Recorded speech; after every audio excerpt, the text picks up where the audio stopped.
Hello friends. सबसे पहले जो है वो हमारे को इंट्रोडक्शन जो है वो पढ़ना है। सो बेसिकली जो है वो ग्लोबलाइजेशन का जो है वो टाइम चल रहा है, आपको पता ही है। ठीक है, यहाँ पर ग्लोबलाइजेशन के टाइम के अंदर आपके पास फॉरेन एक्सचेंज मार्केट की नॉलेज होना बहुत ज़रूरी है। देखो, अब ऐसा टाइम आ गया जहाँ पर हमारे को सोचना जो है वो think global, work global and earn global का जो है वो टाइम चल रहा है। देखो, अब हमारी जो रिसर्च है वो हमारी जो है वो ग्लोबल बाउंड्रीज तक ही लिमिटेड नहीं है। अब हमारे को जो है वो हमारी एक्स एक्स हमारे जो ऑपरेशंस है वो कहाँ तक चले गए हैं, फॉरेन या फिर जो है वो, हाँ मतलब डोमेस्टिक बाउंड्रीज़ के बाहर जो है वो चले गए हैं। हर जो मल्टीनेशनल कंपनीज़ है उसे जो है वो क्या चाहिए होता है, फॉरेक्स जो है वो चाहिए होता है, फॉरेन एक्सपोर्ट, ताकि जो है वो क्या कर पाए, वो अपनी फॉरेन कंट्री के अंदर जो है वो अपना बिजनेस जो है वो एक्सपेंड कर पाए। तो अब हम जो ये चैप्टर नंबर 1 है इसके अंदर जो है वो सीखेंगे कि कैसे जो है वो, मतलब कैसे जो है हम बिज़नेस कर सकते हैं फॉरेन कंट्रीज़ के अंदर। ठीक है, ये सबसे पहले जो है वो हमारे को जो है वो इस चैप्टर के अंदर जो है वो ब्रीफ हिस्ट्री दी हुई है फॉरेन एक्सचेंज मार्केट की क्या होती है। देखो, सबसे पहले जो है वो आ जाता है यहाँ पर जो है वो ड्यूरिंग 1944 से 1971 कंट्रीज़ ने जो है वो कौन सा सिस्टम अडॉप्ट करा था, ब्रेटन वुड सिस्टम जो है वो अडॉप्ट करा था। आपको ये एक बात जो है वो याद रखनी है। और ये जो सिस्टम है ये ब्लेंड था गोल्ड स्टैंडर्ड सिस्टम का एंड फ्लोटिंग रेट सिस्टम का। ठीक है, और ये सिस्टम की वजह से सारी की सारी करेंसीज जो थी वो क्या हो गई, पैज्ड हो गई यूएसडी से at a fixed rate, and USD जो है वो क्या हो गया, वो गोल्ड से जो है वो पैज्ड हो गया। ठीक है, और कंट्रीज़ ने एग्रीड करा यहाँ पर कि वो मेंटेन करेंगे exchange rate in the range of +or -1% of the fixed parity with the US dollar. ये तो सारी बातें ख़त्म हुई। ठीक है, ये तो जस्ट जनरल सा इंट्रोडक्शन था कि जो है वो ग्लोबलाइजेशन जो है वो क्यों ज़रूरत पड़ रही है। देखो, अगर हमारे को बिज़नेस करना है फॉरेन कंट्रीज़ के अंदर तो हमारे पास फॉरेक्स की पूरी डिटेल नॉलेज होनी चाहिए, एंड एटसेट्रा एटसेट्रा। सबसे पहले जो हमारे को पता होना चाहिए वो होता है कि एक्सचेंज रेट क्या होता है। देखो, एक्सचेंज रेट जो है वो रेट होता है जिस पर एक करेंसी को जो है वो कन्वर्ट करा जा सकता है दूसरी करेंसी के अंदर, उसे बोला जा सकता है, उसे बोला जाता है एक्सचेंज रेट। ठीक है, देखो, उस इस कॉन्सेप्ट के बाद जो हमें बात सीखने वाली है, एक करेंसी को जो है वो हमने जिस रेट पर जो है वो हम दूसरी करेंसी के अंदर कन्वर्ट करेंगे उसे क्या बोला जाता है, एक्सचेंज रेट। जैसे अगर हमारे को यूएसडी को आईएनआर के अंदर कन्वर्ट करना है कि कितना होगा, तो हमारे को क्या चाहिए होगा, एक्सचेंज रेट जो है वो चाहिए होगा। देखो, इस कॉन्सेप्ट के बाद जो है वो हमें एक कॉन्सेप्ट की नॉलेज और होना ज़रूरी है, वो है कि होम करेंसी क्या होती है और फॉरेन करेंसी क्या होती है। देखो, कंट्री की खुद की करेंसी को जो है वो क्या बोला जाता है, होम करेंसी जो है वो बोला जाता है।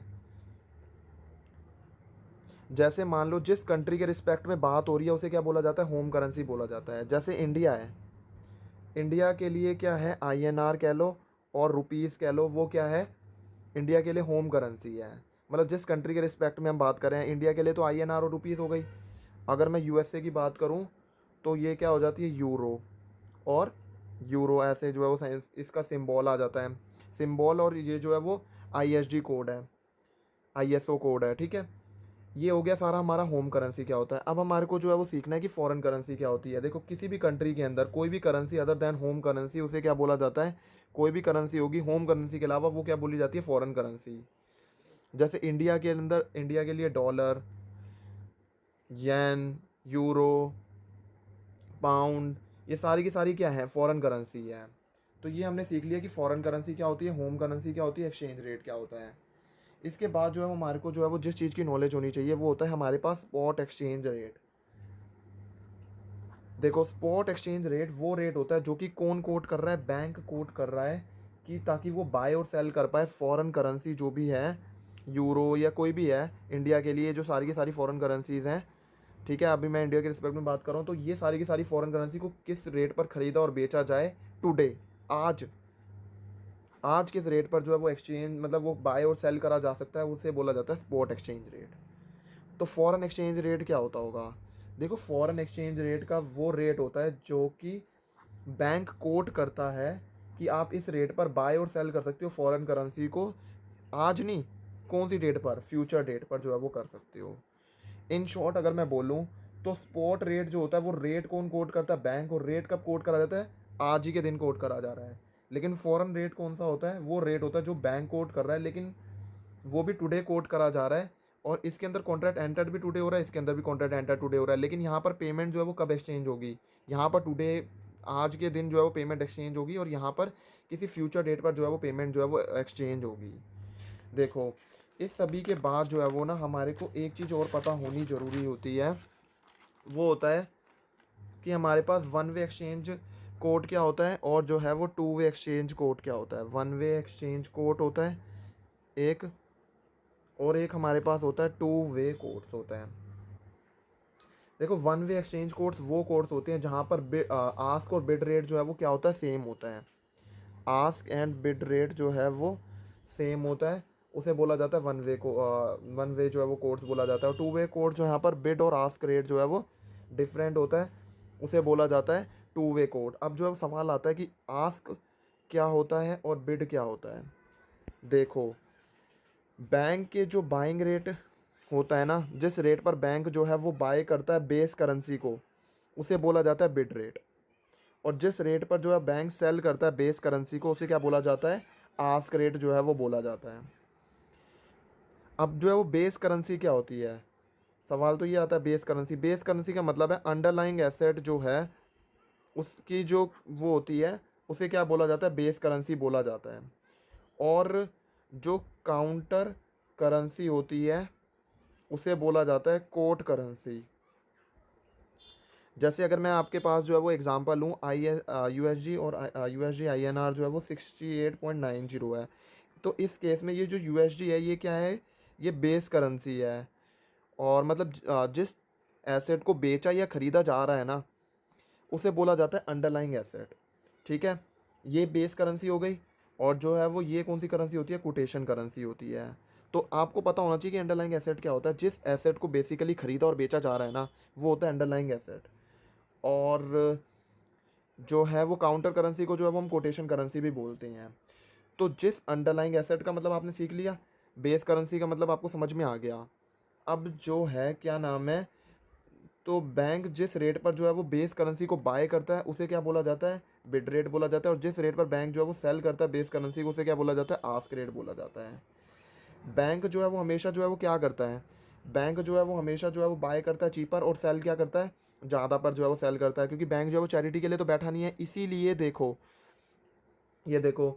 अब जैसे टू वे कोड का एग्जांपल ले लो, $1 इज इक्वल टू ₹65 - 70। और ये जो होता है, ये जो है माइनस नहीं होता, ये होता है साइन ऑफ सेपरेशन, ताकि बिड और आस्क रेट को जो है वो अलग अलग जो है वो रखा जा पाए। ये आप जो है वो देख पाओगे कि कहीं पर भी जो है वो, ठीक है। तो ये होता है साइन ऑफ सेपरेशन। और ये जो होता है रेट क्या होता है, बिड रेट। और ये जो है रेट क्या होता है, आस्क रेट। ठीक है। अब जो है वो आपको एक बात जो है वो दिमाग में रखनी है, वो ये रखनी है कि ये जो आस्क रेट होता है ना, ये हमेशा जो है वो बिड रेट से ज़्यादा होगा। क्यों, क्योंकि बैंक जो है वो ये क्या करने की, बैंक जो है वो हमेशा जो है वो क्या करती है, वो हमेशा जो है वो सस्ता खरीदती है और महंगा बेचती है। और ये जो हम सारे के सारे जो है वो भी कॉन्सेप्ट पढ़ेंगे, वहाँ पर जो है वो हमारे को ये बात ध्यान में रखनी है कि कोटेशन जो है वो जनरली जो है वो किसके पॉइंट ऑफ व्यू से दी जाती है, वो जनरली जो है वो कस्टमर के पॉइंट ऑफ व्यू से जो है वो नहीं दी जाती, बैंक के पॉइंट ऑफ व्यू से जो है वो दी जा रही होती है। तो हमारे को जो है वो उसको अकॉर्डिंगली जो है वो कन्वर्ट करना पड़ता है। अब जो है वो हमारे पास दिमाग में क्वेश्चन आता है कि देखो डायरेक्ट कोट और इनडायरेक्ट कोट क्या होता है।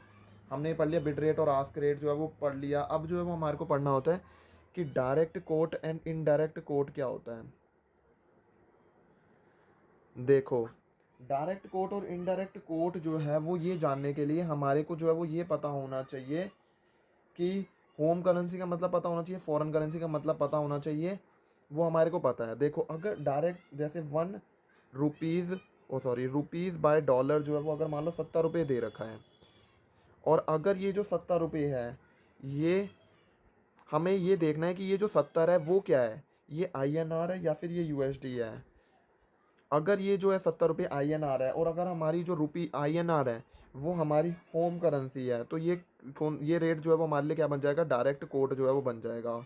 और ये जो है वो अगर मान लो ये रुपीज़ और USD वो हमारे लिए 70 है, और जो है वो 70 जो है वो ये डॉलर है, और ये डॉलर जो है वो हमारे लिए फॉरेन करेंसी है। तो हमारे लिए जो है कोड क्या बन जाएगा, इनडायरेक्ट कोड जो है वो बन जाएगा। तो आपको ये बात ध्यान में हो गई तो मतलब डायरेक्ट कोट का मतलब है कोट जो भी गिवन करा गया है as an home currency per unit of foreign currency, तो उसे क्या बोला जाता है, डायरेक्ट कोट। और तो मतलब home currency per unit of foreign currency, तो उसे क्या बोला जा रहा है, डायरेक्ट कोट। और अगर मान लो कोट जो है वो ऐसे दिया हुआ है जहाँ पर foreign currency per unit of home currency दिया हुआ है, तो उसे क्या बोला जाता है, इनडायरेक्ट कोट जो है वो बोला जाता है। ठीक है। और डायरेक्ट कोट को इनडायरेक्ट कोट में कन्वर्ट करने का सिंपल सा फॉर्मूला है, डायरेक्ट कोट जो है वो equal to 1 by indirect quote. ठीक है। अब ये हो गया हमारे पास कि हम डायरेक्ट कोट को इनडायरेक्ट कोट के अंदर कैसे कन्वर्ट कर सकते हैं। देखो इंडिया है, इंडिया के लिए डॉलर जो है वो क्या है, इंडिया के लिए डॉलर जो है वो कमोडिटी है। तो $1 जैसे कि अगर मान लो 50 रुपये का है, तो ये क्या है, ये कोड जो है वो क्या है, देखो जिस भी करेंसी को जो है वो क्या करा जा रहा है, एक्सचेंज जो है वो करा जा रहा है ना, जो भी कमोडिटी है अगर उसे जो है वो हम लेफ्ट हैंड साइड पे रखते हैं तो उसे क्या बोला जाता है, डायरेक्ट कोड जो है वो बोला जाता है। तो ये जो है वो ये किसके लिए डायरेक्ट कोड है, ये डायरेक्ट कोड जो है वो क्या है, हाँ इंडिया के लिए कमोडिटी जो है वो, ये डॉलर जो है वो कमोडिटी है, तो ये जो है वो क्या है, ये डायरेक्ट कोट है किसके लिए, इंडिया के लिए। और इनडायरेक्ट ये हो गया हमारे पास, ये सब कुछ हो गया। और इनडायरेक्ट कोड जो है वो हो गया हमारे पास, ये है यूएसए के लिए। क्यों, क्योंकि हमने जो है वो जिस कमोडिटी को हम एलएचएस पे रखते हैं और वही डायरेक्ट कोट होती है। और इंडिया के लिए डॉलर जो है वो क्या था, कमोडिटी थी। तो ये डायरेक्ट कोट है इंडिया के लिए और इनडायरेक्ट कोट है यूएसए के लिए। ऐसे ही अगर मेरे को जो है वो इसे डायरेक्ट कोट को इनडायरेक्ट कोट में कन्वर्ट करना है तो मैं क्या करूँगा, ₹1 इज इक्वल टू 1/50। ये इनडायरेक्ट कोट किसके लिए बन गया, इंडिया के लिए बन गया, क्योंकि इंडिया के लिए जो है वो रुपी जो है वो कमोडिटी नहीं है, डॉलर कमोडिटी था। तो ये इनडायरेक्ट कोट जो है वो बन गया इंडिया के लिए। तो आपको एक बात और ध्यान में रखनी है, अगर कोई कंट्री के लिए कोई कोटेशन जो है वो डायरेक्ट है तो वो सेम इनडायरेक्ट है दूसरी कंट्री के लिए। ठीक है, ये सब कुछ हो गया। अब जो है वो कैसे कन्वर्ट करा जा सकता है, अगर हम उसका रेसिप्रोकल कर देंगे तो हम उसको इजीली जो है वो कन्वर्ट कर सकते हैं जो है वो डायरेक्ट को इनडायरेक्ट कोड के अंदर। देखो आपको एक बात और ध्यान में रखनी है, अगर $1 जो है वो मान लो ₹65 सेपरेशन 70 रुपये जो है वो ये डायरेक्ट कोड जो है वो दे रखा है, अगर हमारे को जो है वो इसे इनडायरेक्ट कोड में कन्वर्ट करना है, ₹1 के अंदर कन्वर्ट करना है, तो आप 1/65 नहीं करोगे, ये गलत है। आपको 1/70 करना पड़ेगा, -1/65 करना पड़ेगा, तब जाकर होगा। क्योंकि अगर आप 1/65 और 1/70 ऐसे सेपरेशन के थ्रू जो है वो शो कर दोगे तो इससे क्या फ़र्क पड़ने वाला है, देखो इससे क्या होगा कि ये वाली जो चीज़ है ना, जो हमारा ये वाला रेट है वो इससे जो है वो ज़्यादा हो जाएगा, जो कि कभी भी नहीं होता। कि आस्क रेट जो है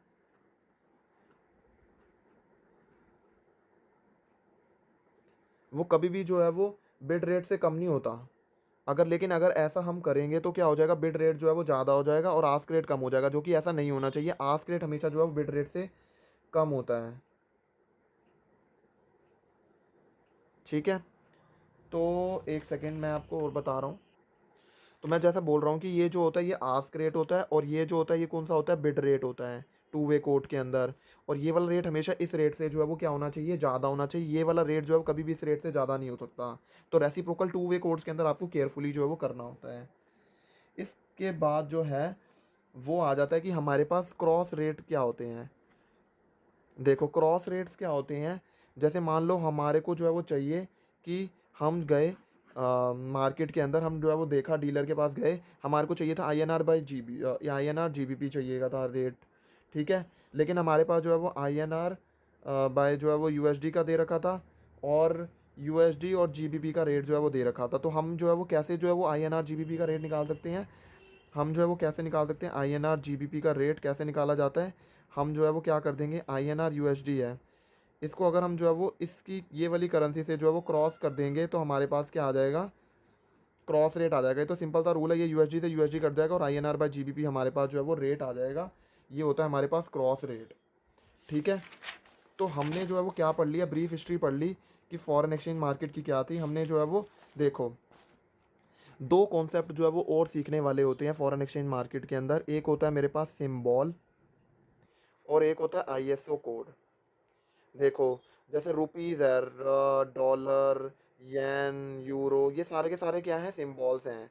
और ISO कोड क्या होता है, 3 डिजिट्स का होता है। जैसे इंडिया के लिए जो है वो ISO कोड क्या है, INR। ये होता है USD, येन हो गया, यूरो, ये सारे के सारे क्या हैं, जो है वो ISO कोड्स हैं। देखो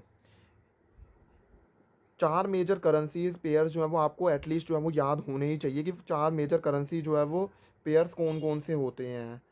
देखो वर्ल्ड के अंदर मेजर करेंसी पेयर्स जो है वो ट्रेड करे जाते हैं, उन्हें क्या बोला जाता है, मेजर्स भी जो है वो बोला जाता है। ये भी आपसे एग्जाम में पूछ लेते हैं, मेजर ट्रेडेड करेंसी पेयर्स जो है वो वर्ल्ड के अंदर, उसे क्या बोला जाता है, मेजर जो है वो बोला जाता है। करेंसी पेयर मतलब जो है वो दो करेंसीज का जो है वो, जब हम जो है वो मतलब एक कोटेशन दी होती है उसे क्या बोला जाता है, मेजर करेंसी पेयर जो है वो बोला जाता है। ठीक है, आई होप आपको जो है वो ये बात समझ में आ गई होगी कि करेंसी पेयर जो है वो क्या होते हैं। ठीक है, अब जो है वो क्या हो गया कि, और इस लिस्ट के अंदर फॉलोइंग करेंसीज जो है वो आपको ये याद होनी चाहिए, जैसे euro, USD, Japanese, GBP Y, और जो है वो ग्रेट ब्रिटिश पाउंड है। ये तो 4 मेजर ट्रेडेड करेंसीज हैं कि इसके अंदर तो जो है वो टॉप प्रायोरिटीज़ पर जो है वो क्या होती है, ट्रेडेड होती है हमारी जो करेंसीज हैं। तो आपको इनकी नॉलेज होनी चाहिए कि 4 कम से कम ये तो पता होना ही चाहिए। इसके बाद भी जो है वो क्या होते हैं, अमेरिकन ऑस्ट्रेलियन डॉलर होता है, और कैनेडियन डॉलर है, स्विस फ्रांस है, ये सारे के सारे भी जो है वो करेंसी होती है। ठीक है, अब जो है सबसे पहले जो है वो आ जाती है, जो सबसे लार्जेस्ट जो ट्रेडेड करेंसी होती है वो होती है हमारे पास यूएस डॉलर होती है। देखो यूएस डॉलर जो है सबसे ज़्यादा जो है वो मोस्टली वाइडली ट्रेडेड करेंसी होती है, इसके अंदर सबसे ज़्यादा ट्रेडेड होती है जो है वो ट्रेड होता है। और इसका जो है वो सब्सटेंशियल इन्वेस्टमेंट इंटरनेशनल रोल होता है as an investment currency in many capital market. ठीक है, आपको जो है वो ये पता होना चाहिए कि जो यूएस डॉलर होता है ना, उसके अंदर जो वाइड स्प्रेड ट्रेडिंग करी जाती है वो रिफ्लेक्ट करता है कि हमने जो है वो वहीकल करेंसी को जो है वो यूज़ करा है फॉरेन एक्सचेंज ट्रांजेक्शन्स के अंदर। ठीक है, आपको ये पता होना चाहिए, ये वाइडली ट्रेडेड करेंसी होती है। और यहाँ पर जो है वो बाकी जो है वो आपको एक चीज़ और पता होनी चाहिए कि जो वहीकल करेंसी का हम यूज़ कर रहे हैं इसकी वजह से क्या हो जाता है, हमारे जो नंबर ऑफ़ एक्सचेंज रेट जो भी डील करने होते हैं वो हमारे जो है वो रिड्यूस हो जाते हैं। अगर मान लो 10 करेंसीज़ हैं और अगर एक करेंसी को हमने सिलेक्ट करा है as a vehicle currency and हमने यूज़ करा है, तो हमारे पास टोटल कितने करेंसी पेयर्स हो जाएंगे, 10 की जगह क्या हो जाएगा, एक रिड्यूस होकर 9 करेंसी पेयर जो है वो हो जाता है। ठीक है, और अगर मान लो कुछ भी नहीं है, नो व्हीकल करेंसी जो है वो नहीं है, तो कितने हो जाएंगे, 45 एक्सचेंज रेट जो है वो हो जाते हैं। अगर मान लो 100 करेंसीज का सिस्टम है जहाँ पर कोई भी व्हीकल करेंसी नहीं है, तो कितने जो है वो करेंसी पेयर्स जो है वो हो जाते हैं, 4950 करेंसी पेयर्स हो जाते हैं। और ये कैसे निकाला है हमने, जो है वो इस फॉर्मूले के थ्रू निकाला है, n(n-1/2). तो आपसे जो है वो एग्ज़ाम में ये क्वेश्चन आ जाता है कि ये जो है करेंसी पेयर्स कितने होते हैं, टोटल 4950 करेंसी पेयर्स होते हैं। ये सब कुछ सीखने के बाद जो है वो हमारे को यूरो वाला जो है वो यूरो की नॉलेज होनी चाहिए। देखो यूरो जो है वो एक प्रीमियर करेंसी की तरह जो है वो अराइज हुआ है। सेकंड वो किसके है, यूएस डॉलर पे। सबसे ज़्यादा ट्रेडिंग किसके अंदर होती है, यूएस डॉलर के अंदर। उसके बाद जिस करेंसी के अंदर ट्रेडिंग होती है वो जो है वो यूरो होती है। और यूरो का भी जो है स्ट्रॉन्ग इंटरनेशनल प्रेजेंस है, और वो भी एक प्रीमियर करेंसी की तरह जो है निखर कर आया है। इसके बाद हम कोशिश करते हैं जापानीज़ येन के बारे में डिस्कस करने की। जापानीज़ येन जो है वो थर्ड मोस्ट ट्रेडेड करेंसी होती है वर्ल्ड के अंदर। देखो यूएसडी पढ़ लिया, यूरो पढ़ लिया, इसके बाद जो ट्रेड करेंसी जो ज़्यादातर ट्रेड होती है वर्ल्ड के अंदर वो होती है जापानीज़ येन। इसका जो है वो स्मॉलर इंटरनेशनल प्रेजेंस होता है और ये भी बहुत लिक्विड होती है। इसके बाद जो करेंसी हम पढ़ने जा रहे हैं वो होती है ग्रेट ब्रिटिश पाउंड। देखो ग्रेट ब्रिटिश पाउंड का नाम जो है वो केबल भी होता है। अब जो है वो ये कॉन्सेप्ट, ये चीज़ें भी जो है वो एग्ज़ाम में पूछ लेते हैं कि ग्रेट ब्रिटिश पाउंड का जो है वो क्या नाम होता है, उसका जो है वो निकनेम क्या होता है, केबल होता है। और वो जो है वो कहाँ से डिराइव करा गया है, Telegram use to update GBP/USD rate है ना, वहाँ से डिराइव करा गया है केबल वर्ड का मीनिंग। इसके बाद जो है हमें क्या सीखने के लिए मिलता है, स्विस फ्रांस का जो है वो सीखने के लिए मिलता है। देखो स्विस फ्रांस मतलब CHF भी जिसे बोलते हैं, ये रिप्रेजेंट करा जाता है सिंबल CHF से। और ये one of the most stable currencies होती है वर्ल्ड के अंदर, और ये जो है वो रिजर्व करेंसी की तरह भी जो है वो यूज़ होती है। ठीक है, और यहाँ पर जो है वो टोटल परसेंटेज शेयर जो है वो एक तरह से देखा जा रहा है 200 की आउट ऑफ करेंसी का, किस किस करेंसी का कितना कितना शेयर है वो हमारे को जो है वो दिया हुआ है। देखो सबसे ज़्यादा USD का होता है, फिर यूरो का होता है, फिर GBP/Y का होता है, फिर ग्रेट ब्रिटिश पाउंड का जो है वो परसेंटेज शेयर होता है इकोनॉमी के अंदर। अगर मैं ग्लोबली बात करूँ तो आपको जो है वो आपने 4 तो कम से कम जो है वो याद रख ही लिए हैं कि कौन कौन सी होती हैं। अब इसके बाद जो है वो आ जाता है करेंसी पेयर। देखो करेंसी पेयर जो है वो हमने पढ़ ही लिया है। करेंसी पेयर क्या होता है, मोस्ट सिग्निफिकेंट पार्ट होता है करेंसी मार्केट का in the concept of currency pair. जैसे सेम करेंसी जो है वो डिफरेंट वैल्यू होती है अगेंस्ट एवरी अदर करेंसी। अगर मान लो USD है, वो वैल्यूड हो रही है मान लो 68 पर अगेंस्ट INR, और से 120 अगेंस्ट GBY के अंदर, तो पर्टिकुलरली जो है वो हमारे को जो है वो करेंसी मार्केट जो है वो इंटरेस्टेड एंड रिलेटिवली कॉम्प्लेक्स होती है। इसके बाद जो हमारे को जो है पढ़ने के लिए मिला था, जो हमने सीखा ही था, मैंने जो आपको बताया ही था इंट्रोडक्शन के अंदर, कि बेस करेंसी और कोटेशन करेंसी जो है वो कैसे जो है वो देखी जाती है। बेस करेंसी को हम अंडरलाइंग एसेट भी बोलते हैं, और जो है वो कोटेशन करेंसी या फिर जो है वो प्राइस करेंसी बोल लो, वो काउंटर करेंसी होती है। अगर यूएसडी आईएनआर जो है वो 70 जो है वो दे रखा है, तो जो है वो क्या हो जाता है हमारे केस के अंदर, यूएसडी जो है वो क्या है, बेस करेंसी, और रुपीज़ क्या है, कोटेशन करेंसी जो है वो होती है। ठीक है। और जो है वो किसी भी करेंसी पेयर के अंदर जो दो करेंसीज़ का जो है जोड़ बनाया जा रहा है, वहाँ पर जो है स्टैंडर्ड प्रैक्टिस क्या होती है, बेस करेंसी को पहले रखा जाता है एंड कोटेशन करेंसी को जो है वो कहाँ कब रखा जाता है, सेकंड रखा जाता है। इसके बाद जो कॉन्सेप्ट हमें सीखने के लिए मिलता है वो होता है मेरे पास ये इंटरबैंक मार्केट का जो है वो कॉन्सेप्ट जो है वो हमें सीखने के लिए मिलता है। देखो एक जो बैंक जो दूसरे बैंक को रेट देता है, वो रेट क्या होता है, इंटरबैंक मार्केट का रेट होता है। ठीक है। जो एक बैंक जो है वो दूसरे बैंक को दे रहा है, यहाँ पर जो है वो मतलब कस्टमर को नहीं दिया जा रहा, यहाँ पर एक बैंक जो दूसरे बैंक को दे रहा है उसे क्या बोला जाता है, इंटरबैंक रेट जो है वो बोला जाता है। देखो, दो डिफरेंट सेगमेंट होते हैं ओटीसी फॉरेन एक्सचेंज मार्केट के। एक सेगमेंट को हम बोलते हैं इंटरबैंक मार्केट एंड दूसरे सेगमेंट को बोलते हैं मर्चेंट मार्केट। इंटरबैंक मार्केट को जो है वो मार्केट होता है बिटवीन द बैंक, जहाँ पर डीलर जो है अपना प्राइस जो है वो कोट कर रहे हैं कि वो जो है वो बाइंग और सेलिंग करेंगे करेंसी को। तो यहाँ पर डीलर जो है वो कोट कर रहे हैं, आपको ध्यान क्या रखना है, डीलर मतलब बैंक जो है वो कोट कर रहे हैं। और ये जो मैकेनिज्म होता है इसे क्या बोला जाता है, मार्केट मेकिंग। ये भी आपसे जो है वो एग्जाम के अंदर क्वेश्चन पूछा जाता है कि मार्केट मेकिंग का मतलब क्या होता है। और जो है वो फॉरेन एक्सचेंज मार्केट के अंदर जो है ये जो मैकेनिज्म होता है इसे जो है वो क्या बोला जाता है, मार्केट मेकिंग बोला जाता है। ठीक है। और जो है वो जो डीलर होते हैं इंटरबैंक मार्केट कोड के अंदर, वो मार्केट के अंदर वो कोड करते हैं प्राइसेस बाइंग का भी और सेलिंग का भी, मतलब वो ऑफ़र क्या करते हैं, टू वे कोड जो है वो ऑफर करते हैं। ठीक है। और मेजोरिटी ऑफ मर्चेंट मार्केट के अंदर मर्चेंट जो होते हैं वो प्राइस टेकर्स होते हैं, और बैंक जो होते हैं वो क्या करते हैं, मर्चेंट ऐसे पर्सन होते हैं जो कि प्राइस जो है वो लेते हैं। कस्टमर जो है वो क्या लेता है, प्राइस को लेता है, और बैंक जो है वो प्राइस को देते हैं। ठीक है। ये आपको ध्यान में रखना है कि कौन क्या कर रहा है। देखो, मर्चेंट रेट जो है वो फॉर्मूले के थ्रू निकाला जाता है। इंटरबैंक रेट के अंदर अगर हम कुछ भी मार्जिन ऐड कर देंगे तो वो हमारा क्या निकल जाता है, मर्चेंट रेट जो है वो निकल जाता है। और ये जो रेट होता है ये सारे के सारे कस्टमर्स के लिए होता है, और ये जो है वो इंटरबैंक रेट होता है ये अप्लाइड हो जाता है सभी के लिए जो है वो इन इंटरबैंक मार्केट के अंदर, तो उसे बोला जाता है इंटरबैंक रेट भी बोला जाता है। तो ये सीखने के बाद हमने टू वे कोड जो है वो सीख ही लिया था, और हमने जो है वो ये सीख ही लिया था सब। जो है वो ये सीखने के बाद जो है वो हमारे पास जो जो चीज़ सीखने वाली होती है वो होता है हमारे पास एप्रिसिएशन और डेप्रिसिएशन। कैसे पता चलेगा कि किसी करेंसी का एप्रिसिएशन हो रहा है या फिर डेप्रिसिएशन हो रहा है। देखो, अब एक कंट्री की जो करेंसीज हैं, जो एक्सचेंज रेट्स हैं, वो जो है वो चेंज होते जा रहे हैं। कोई करेंसी जो वीकन हो रही है और कोई करेंसी जो है वो स्ट्रेंथन हो रही है। अगर मान लो जो है हमारी बेस करेंसी है, ठीक है, अगर हम बेस करेंसी को ज़्यादा बाय कर रहे हैं कोटेशन करेंसी से, तो हमारी बेस करेंसी क्या होती जाएगी, बेस करेंसी स्ट्रेंथन होती जाएगी, और हमारी कोटेशन करेंसी जो है वो वीकेंड होती जाएगी। इससे क्या होगा, हमारी जो बेस करेंसी है वो क्या हो जाएगी, अप्रिशिएट हो जाएगी, और हमारी जो कोटेशन करेंसी होगी वो क्या हो जाएगी, वो डेप्रीशिएट हो जाएगी। इसको एक एग्जांपल के थ्रू, सिंपल एग्जांपल के थ्रू समझते हैं। अगर मान लो यूएसडी और आईएनआर जो है वो मूव हो रहा है 68 से 68.25। इसको हम ऐसे भी रीड कर सकते हैं, $1 इज इक्वल टू ₹68, मतलब डॉलर राजा है और रुपये जो है वो प्रजा है। ठीक है। तो जो है वो क्या हो रहा है, ये बढ़ रहा है 68 से 68.25 जा रहा है। तो मतलब ये कौन सी चीज़, कौन सी करेंसी बढ़ रही है, यूएसडी बढ़ रहा है माय डियर फ्रेंड्स, यूएसडी बढ़ रहा है, और रुपीज़ जो है वो हमारी क्या हो रही है, डेप्रीशिएट हो रही है, क्योंकि यहाँ पर हमारी डॉलर क्या थी, बेस करेंसी थी, और ये जो रुपीज़ थी ये कोटेशन करेंसी थी। तो यहाँ पर डॉलर जब बढ़ रहा है कोटेशन करेंसी के हिसाब से, तो ये जो है इसे क्या बोला जाता है, इसे बोला जाता है एप्रिसिएशन। और अगर ये कम हो रहा होता तो इसे क्या बोला जाता है, डेप्रिसिएशन जो है वो बोला जाता है। इसके बाद जो चीज़ जो है वो एग्ज़ाम के अंदर पूछी जाती है वो होता है मार्केट का क्या टाइमिंग होता है।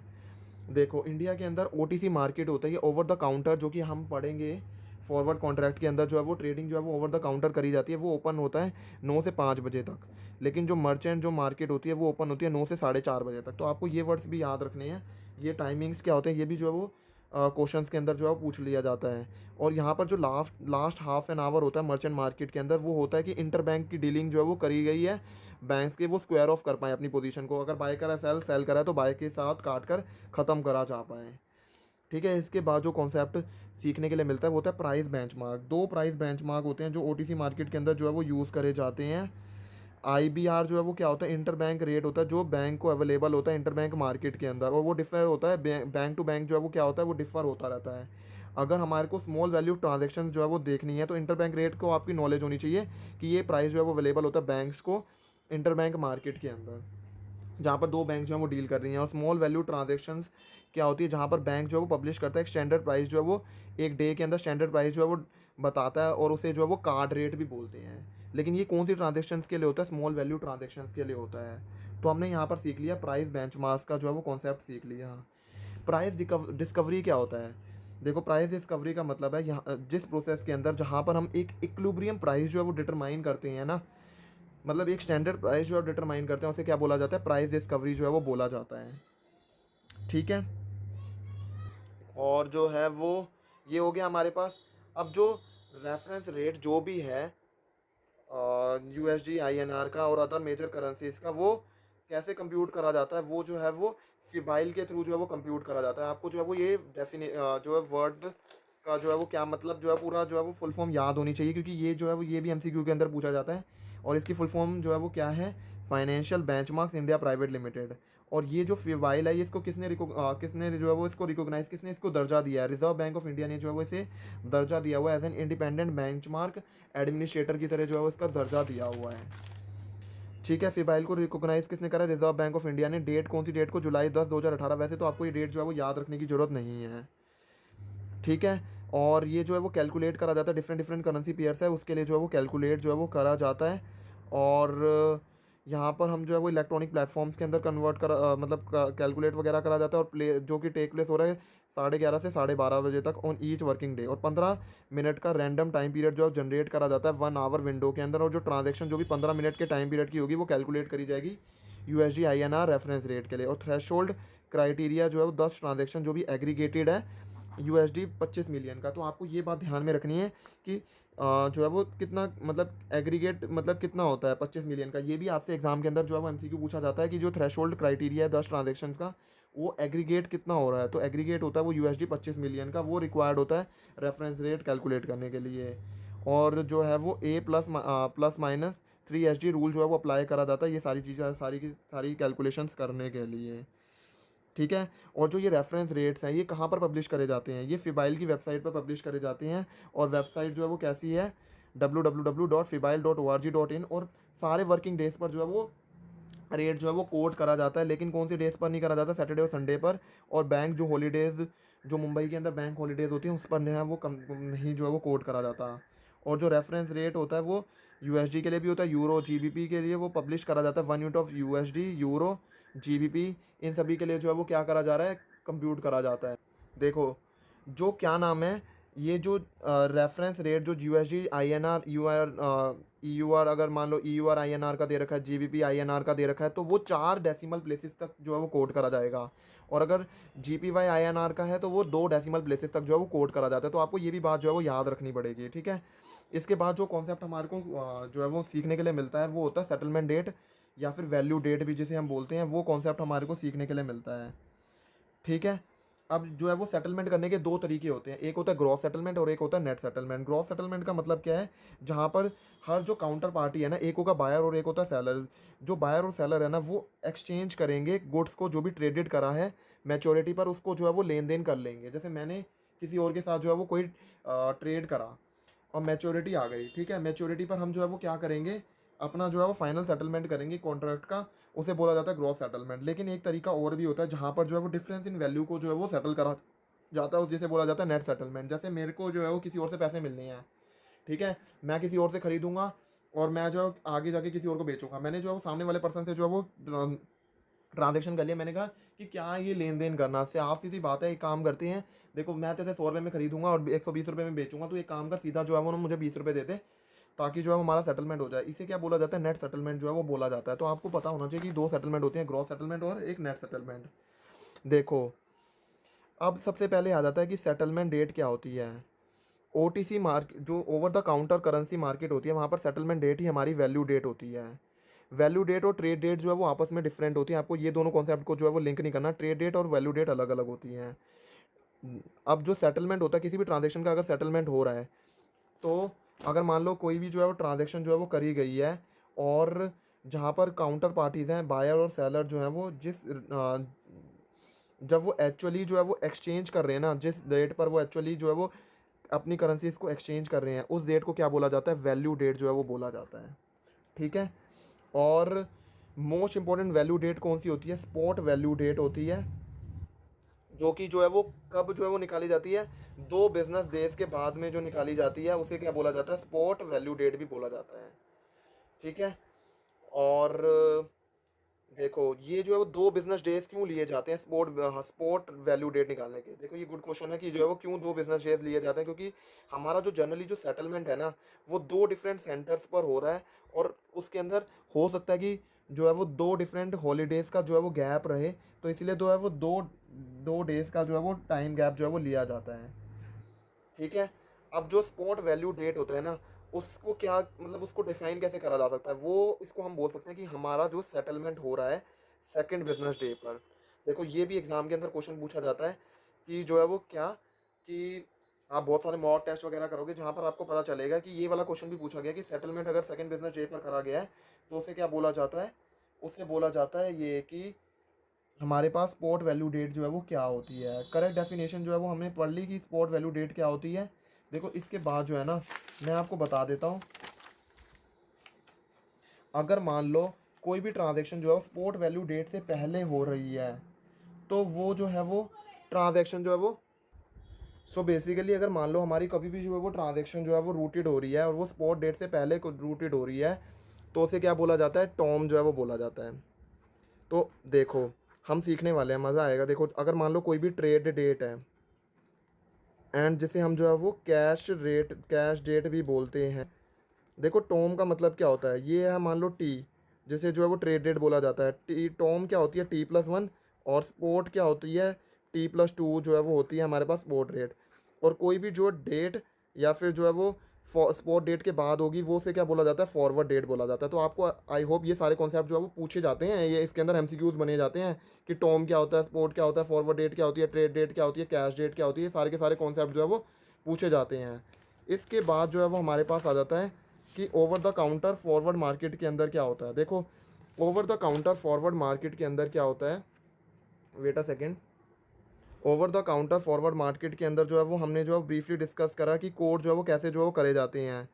देखो लिक्विडिटी जो है वो जनरली क्या होती है, हाई होती है for maturity less than 1 year. अगर मान लो मैच्योरिटी लेस देन 1 ईयर है तो हमारी लिक्विडिटी ज़्यादा होगी, एंड अगर मान लो 1 से ज़्यादा साल है तो जो है वो क्या होगी, लिक्विडिटी जो है वो क्या होगी, कम होगी। तो लिक्विडिटी उनके लिए ज़्यादा होगी अगर हमारी जो है वो 1 से कम है, और अगर 1 से ज़्यादा है तो हमारी जो है लिक्विडिटी क्या होगी, लेस होगी। ठीक है। तो हमने ये जो सारा का सारा पढ़ लिया। देखो फ्यूचर मार्केट्स के अंदर जो प्राइस होते हैं वो वहाँ पर हमारा सेटलमेंट जो है वो क्या कौन से बेसिस पर होता है, नेट सेटलमेंट होता है। मेरे को फ़ायदा हो रहा है, सामने वाले को नुकसान हो रहा है, तो हम जो है वो नेट सेटलमेंट कर लेते हैं कि जो है वो क्या है, कि मेरे को जो है डिफरेंस अमाउंट जो है वो दे दिया जाए। और वन यूनिक फीचर जो है वो OTC फॉरवर्ड मार्केट का क्या होता है, यहाँ पर अंडरलाइंग कॉन्ट्रैक्ट जो है वो होता है before executing the forward contract. और RBI की गाइडलाइन से के हिसाब से कोई भी रेजिडेंट इंडियन है जो फॉरवर्ड कॉन्ट्रैक्ट बुक कर रहा है, उसके पास अंडरलाइंग ट्रेड कॉन्ट्रैक्ट होना चाहिए जो भी एस्टैब्लिश करेगा exposure to the foreign currency. ठीक है। और जो अमाउंट एंड टेन्योर है ना कॉन्ट्रैक्ट बुकड जो भी करा गया है वो इक्वल और लेस होना चाहिए जो भी अमाउंट और टेन्योर है फॉरेन एक्सचेंज का। तो आपको ये भी पता होना चाहिए कि वो किससे लेस होना चाहिए, फॉरेन एक्सपोजर से जो है वो लेस होना चाहिए। और जो मार्केट पार्टिसिपेंट होते हैं वो एक्सपेक्ट किया जाता है कि वो अपने ट्रेड कॉन्ट्रैक्ट को बैंक को सबमिट कर देंगे 15 दिनों के अंदर अंदर। इसके बाद जो हमें सीखना है वो है आ जाता है हमारे पास क्रॉस रेट। क्रॉस रेट का तो मतलब सीख ही लिया था कि यहाँ पर दो या दो से ज़्यादा गिवन एक्सचेंज रेट का अगर हम जो है वो प्रोडक्ट कर देते हैं तो उसे बोला जाता है क्रॉस रेट बोला जाता है। और ये एप्लीकेबल तभी होता है अगर मान लो कोई भी एक रेट जो है वो हमारे पास मिसिंग है, तो हम जो है वो कंप्यूट कर लेते हैं और ये सिंपल मैथमेटिकल फार्मूले से निकल जाता है। A/C इंटू में B/C होता है, ये सिंपल मैथमेटिकल फार्मूले से निकल गया। बेसिकली मेजर जो करेंसी पेयर्स हैं वो कौन कौन से, यूरो INR, GBP INR हो जाता है, और GPY INR हो जाता है, ये सारा का सारा हो गया। और इम्पैक्ट तो हमने पढ़ ही लिया था। अब इसके बाद जो है ना थोड़े से जो है वो स्मॉल लाइनर कॉन्सेप्ट्स हैं जो हमारे को पता होने चाहिए। जैसे ग्रॉस डोमेस्टिक प्रोडक्ट है। ग्रॉस डोमेस्टिक प्रोडक्ट का मतलब है टोटल मार्केट वैल्यू क्या है फिनिश गुड्स और सर्विसेज जो भी एक कंट्री के अंदर प्रोड्यूस करे गए हैं ड्यूरिंग अ गिवन ईयर, उसे क्या बोला जाता है, ग्रॉस डोमेस्टिक प्रोडक्ट। मतलब कितनी मार्केट वैल्यू, कितने फिनिश गुड्स और सर्विसेज जो भी एक कंट्री के अंदर प्रोड्यूस करे गए हैं वो कैसे रिप्रेजेंट करते हैं जीडीपी। जैसे जीडीपी बोला भी जाता है, तो जीडीपी कैसे रिप्रेजेंट होता है, कितने गुड्स और सर्विसेज जितने प्रोड्यूस हो रहे हैं ना उसी बेसिस पर निकाला जाता है। तो आई होप अब जब आप समझो सुनोगे ना जीडीपी का कॉन्सेप्ट तो आपको लिंक हो जाएगा कि ये कैसे निकाला जाता है। जीडीपी जो है वो इतना है इतना है इतना है बोला जाता है ना न्यूज़ चैनल्स पर, तो वो कैसे निकाला जाता है, टोटल मार्केट वैल्यूज़ के बेसिस पर निकाला जाता है। देखो इसके बाद जो कॉन्सेप्ट आ जाता है हमारे पास कंज्यूमर प्राइस इंडेक्स का। कंज्यूमर प्राइस इंडेक्स जो है वो वेटेड एवरेज होता है प्राइस का, जो भी स्पेसिफाइड नेट गुड्स और सर्विसेज जो भी कंज्यूमर्स ने परचेज करे हैं ना उसका वेटेड एवरेज कर प्राइसेस का अगर हम वेटेड एवरेज कर देंगे उसे कंज्यूमर प्राइस इंडेक्स बोला जाता है। और ये किस बेसिस पर निकाला जाता है, इन्फ्लेशन के बेसिस पर निकाला जाता है कि इन्फ्लेशन चल रहा है इकोनॉमी के अंदर, ठीक है, और कितने सेट ऑफ पीपल जो है वो बाय कर रहे हैं वो निकाला जाता है कंज्यूमर प्राइस इंडेक्स से। देखो अगर मान लो हमारा सीपीआई राइज कर रहा है तो मतलब जो है वो इन्फ्लेशन की वजह से हमारी गुड्स और सर्विसेज की प्राइस जो है वो क्या हो रही है, बढ़ रही है।